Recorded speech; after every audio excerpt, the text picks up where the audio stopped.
얼마 전 오랜만에 친구들과 저녁을 먹고 계산대 앞에 섰을 때였습니다.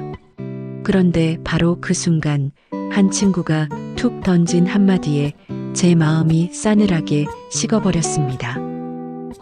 오늘은 내가 내야지? 겉으로는 장난처럼 들렸습니다. 하지만 그 말 속에는 고마움은 사라지고 내가 당연히 계산해야 한다는 기대가 담겨 있었습니다. 심지어 안 내면 서운하다는 기세까지 느껴졌죠. 혹시 지금 머릿속에 떠오르는 사람이 있나요? 분명 여러분도 비슷한 경험 한 번쯤은 있으실 겁니다. 처음에는 웃으며 넘어가지만 반복되면 마음 한쪽에 작은 가시처럼 남습니다. 사실 계산대 앞에서 무심코 튀어나오는 한마디는 단순한 농담이 아닙니다.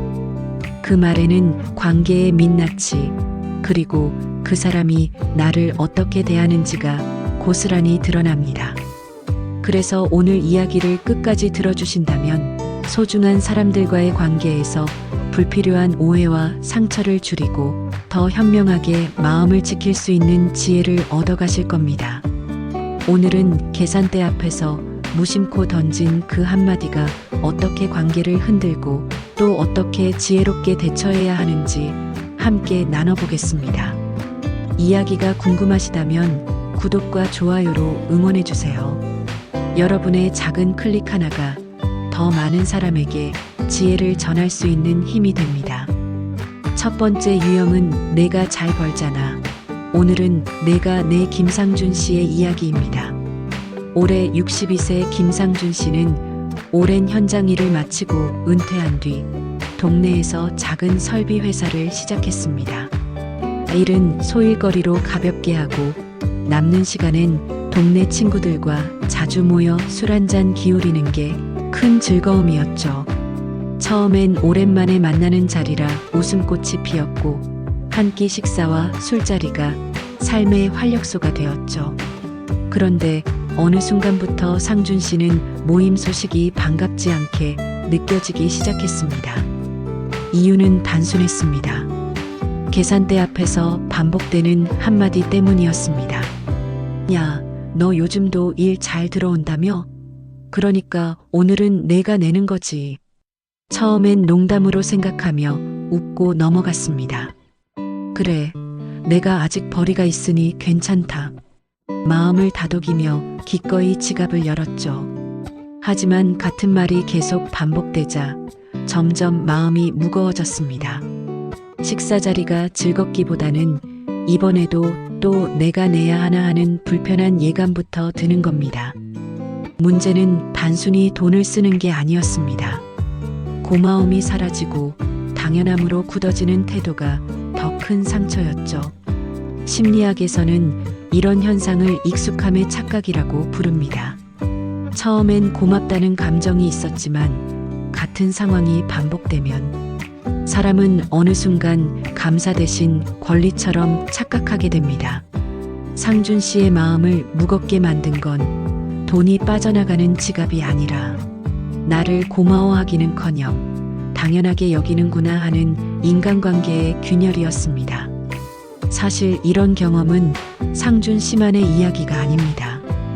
우리가 살아가는 동안 크고 작은 모임에서 누구나 한 번쯤은 비슷한 일을 겪습니다. 누군가 농담처럼 너 요즘 잘 나간다며? 오늘은 내가 사야지 하고 툭 던지는 말. 처음엔 대범하게 웃으며 넘어가지만 반복되면 마음속에 작은 가시처럼 남습니다. 결국 문제는 돈에 많고 적음이 아닙니다. 상대가 그 상황을 너무 당연하게 여기는 태도입니다. 어느 순간부터 내가 내는 것이 정해진 역할처럼 굳어지고 만약 한번 거절하면 쟤는 돈도 많으면서 인색하다라는 뉘앙스가 따라붙게 되는 것이죠. 사람은 익숙해지면 쉽게 감사함을 잊습니다. 처음엔 고마웠던 일이 반복되면 어느 순간 당연한 일로 굳어지게 됩니다. 그렇다고 해서 반드시 그 사람이 나쁜 의도를 가진 건 아닐 수 있습니다. 어쩌면 관계가 그렇게 굳어져 버린 것일지도 모릅니다.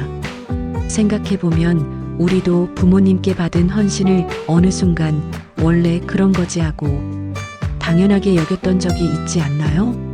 그래서 이런 상황을 단순히 누군가를 탓하기보다는 관계의 균형을 다시 세우는 지혜가 필요합니다. 밥값은 돈의 문제가 아니라 마음을 주고받는 문제입니다. 작은 말 한마디에 담긴 진심을 읽어내고 불편함을 쌓아두지 않고 풀어내는 것. 그게 바로 성숙한 인간관계의 시작 아닐까요? 그렇다면 이런 상황을 현명하게 풀어내려면 어떻게 해야 할까요? 이번에는 68세 박노철 씨의 이야기를 들어보겠습니다. 노철 씨는 평소 성격이 밝고 사교적이어서 친구들 사이에서 늘 분위기 메이커로 통합니다. 하지만 돈 문제에 있어서는 원칙이 분명했습니다. 그는 모임 자리에서 늘 말하곤 했습니다. 우리가 같이 밥 먹기로 했으면 그냥 더치페이가 제일 편하지. 누가 더 먹었네, 덜 먹었네 따지기 시작하면 끝도 없잖아. 오늘 내가 냈으면 다음엔 내가 내고 이렇게 돌아가면 제일 깔끔하지. 노철 씨는 이렇게 원칙을 미리 세우고 공유했습니다. 덕분에 그의 모임에서는 돈 문제로 불편하거나 눈치 보는 일이 거의 없었죠. 그리고 가끔 친구들이 농담처럼 너 요즘 형편 괜찮잖아. 오늘은 내가 좀 내라고 해도 노철 씨는 웃으면서도 분명하게 답했습니다. 형편은 다 비슷하지. 우리끼리 정한 원칙대로 하는 게 제일 공평하잖아. 이렇듯 규칙을 세우고 정중히 선을 긋는 태도 덕분에 노철 씨 주변에서는 돈 문제로 서운해하는 일이 거의 없었습니다. 그는 단순히 잔소리를 하는 사람이 아니라 관계를 지켜주는 기준을 세워주는 사람이었기 때문입니다. 두 번째 유형은 난 싼 거 먹었으니까 내 것만 낼게. 최성민 씨의 이야기입니다. 58세 최성민 씨는 오랜만에 고등학교 동창 모임에 나갔습니다. 여럿이 모여서 웃고 떠들며 맛있는 음식을 먹고 옛 추억도 나누니 분위기는 참 좋았습니다. 그런데 계산대 앞에서 한 친구가 이런 말을 꺼냈습니다. 나는 제일 싼 메뉴 먹었으니까 내 것만 낼게. 그 순간 모임의 공기는 싸늘해졌습니다. 다른 친구들은 서로 눈치를 보며 말없이 계산을 나눠냈지만 마음 한구석이 씁쓸했습니다. 특히 그 친구는 평소 해외여행이나 쇼핑에는 돈을 아끼지 않던 사람이었기에 왜 유독 이런 자리에서만 손해보지 않으려 할까? 하는 의문이 남았습니다. 이 사례에서 드러난 문제는 단순히 돈 몇만 원의 차이가 아니었습니다. 바로 절대 손해보고 싶지 않다는 심리였습니다. 한두 번은 이해할 수 있지만 이런 태도가 반복되면 사람들은 신뢰를 잃고 결국 그 사람을 다시 만나고 싶지 않아지는 겁니다. 심리학자 애덤 그랜트는 인간관계를 세 가지 유형으로 설명했습니다. 받으려는 데 집중하는 테이커, 받은 만큼만 주는 매처, 그리고 기꺼이 주려는 기버. 단기적으로는 테이커가 이익을 얻는 것처럼 보이지만 장기적으로 존경과 신뢰를 얻는 사람은 결국 기버라고 말했습니다. 즉, 밥값을 내느냐 마느냐의 문제를 넘어 관계에서 얼마나 배려할 줄 아는 사람인가가 드러나는 순간이었던 겁니다. 그렇다면 이런 상황을 어떻게 해결할 수 있을까요? 이번에는 64세 이정호 씨의 사례를 들어보겠습니다. 정호 씨는 모임 자리에선 항상 이렇게 원칙을 정했습니다. 우리가 모여서 즐겁게 먹었으면 비용도 함께 나누는 게 맞아. 누가 비싼 걸 먹었는지는 따지지 말자. 오늘은 내가 조금 더 냈다면 다음엔 또 다른 사람이 더 낼 수도 있는 거니까. 또한 정호 씨는 대화 중에 이런 분위기가 생기면 정중히 선을 그었습니다. 그렇게 따지기 시작하면 끝이 없어. 우리 만남은 돈보다 마음이 더 중요한 거잖아. 그리고 혹시 누군가 억울함을 느끼지 않도록 여행이나 단체 모임 때는 공동 비용을 미리 걷는 방식을 제안했습니다. 그렇게 하면 누가 얼마를 먹었는지 계산할 필요가 없으니 다들 마음이 편해졌습니다. 정호 씨의 태도 덕분에 모임은 늘 즐겁게 이어졌고 친구들도 자연스럽게 배려하는 습관을 배우게 되었습니다. 세 번째 유형은 벌써 계산하셨네요. 내가 내려 했는데 장재호 씨의 이야기입니다. 55세 장재호 씨는 회사 후배와 종종 점심을 함께 했습니다. 같이 먹는 시간이 즐겁고 세대 차이 없이 대화도 잘 통했죠. 그런데 매번 계산할 때마다 반복되는 장면이 있었습니다.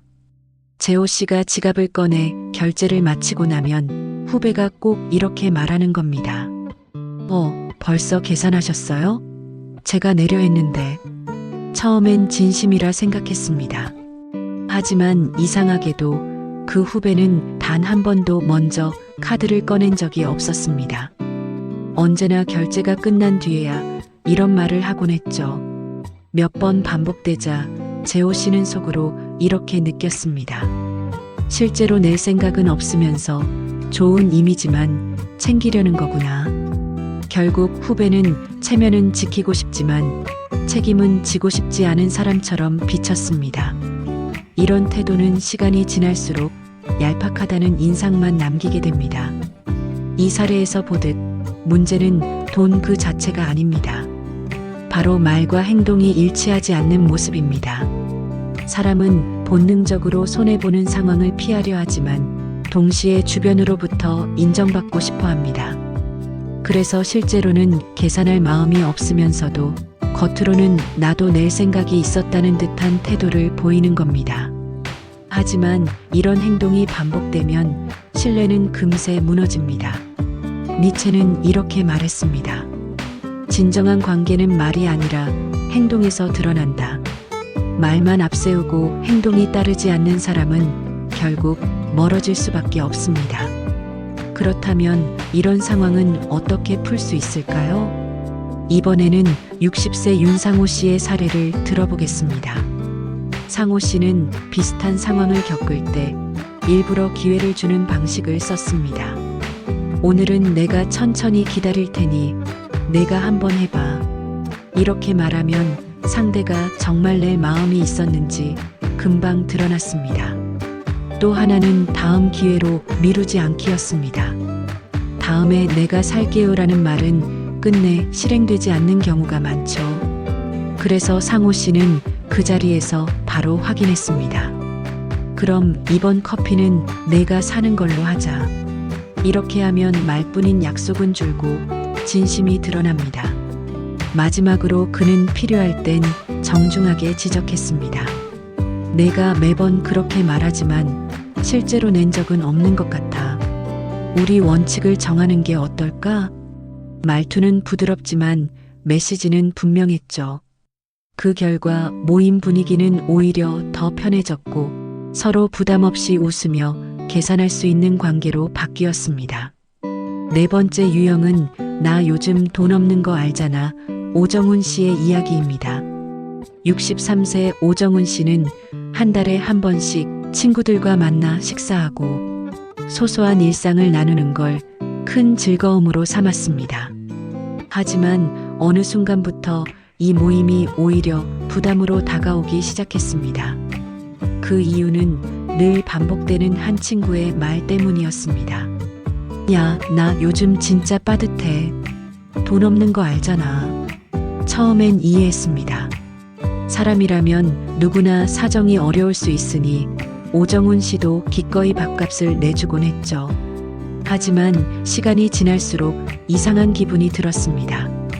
그 친구의 SNS에는 늘 새 옷, 해외여행, 명품 아이템 사진이 올라왔던 겁니다.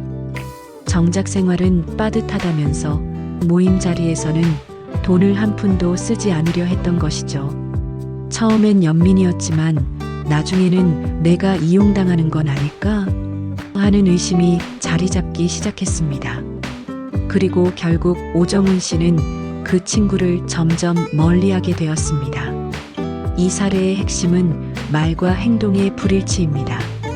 경제적 어려움은 누구에게나 찾아올 수 있고 도움을 주는 것도 우정의 한 방식입니다. 하지만 그 어려움을 계속해서 핑계로만 삼고 다른 곳에서는 전혀 아끼지 않는 모습을 보인다면 신뢰는 쉽게 무너집니다. 공자는 이렇게 말했습니다. 군자는 의리에 밝고 소인은 이익에 밝다. 밥값 앞에서 반복되는 작은 말 한마디가 결국은 그 사람의 됨됨이를 보여주는 거죠.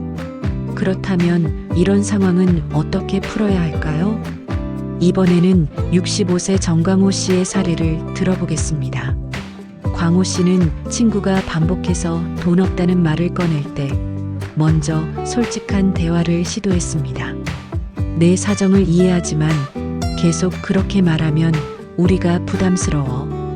우리 모임은 돈보다 마음이 중요한 거잖아.